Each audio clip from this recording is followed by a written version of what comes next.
অমর একুশে বইমেলা এখন একেবারেই শেষ সময়ে চলে এসেছে। আর মাত্র 4 দিন পরই শেষ হবে মাসব্যাপী বইয়ের উৎসব। শেষ সময়ে মেলায় প্রতিদিন অসংখ্য পাঠকের আনাগোনা দেখা যাচ্ছে। প্রকাশকরা আশা করছেন বইয়ের বিক্রিও শেষ সময়ে বাড়বে। ঐতিহ্য প্রকাশনীর ম্যানেজার আমজাদ হোসেন কাজল বলেন, বইমেলায় এবার শুরু থেকেই অনেক পাঠকের সমাগম ছিল। সে ধারাবাহিকতা অব্যাহত আছে। ঐতিহ্য বইমেলা উপলক্ষে অনেক নতুন বই প্রকাশ করেছে। বইয়ের বিক্রিও ভালো। বইমেলায় এবার অনেক প্রকাশনা সংস্থা প্রথমবারের মতো অংশ নিয়েছে।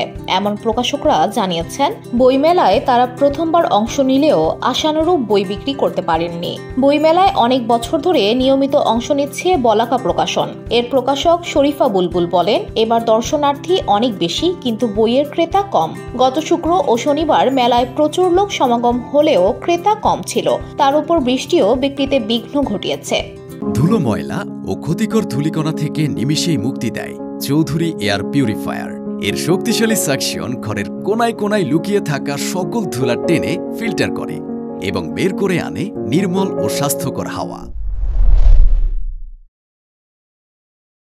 আমরা আশা করছি যে কদিন আছে সে কদিন বইয়ের প্রকৃত পাঠকরা আসবেন, বই কিনবেন, প্রিয়জনকে উপহার দেবেন। কথা প্রকাশের ব্যবস্থাপক বলেন, গত কয়েকদিন থেকে বিক্রি মোটামুটি ভালো বলা যায়। বিশেষ করে শনিবার থেকে পাঠকের সাড়া পাচ্ছি। VOD Bangla news desk.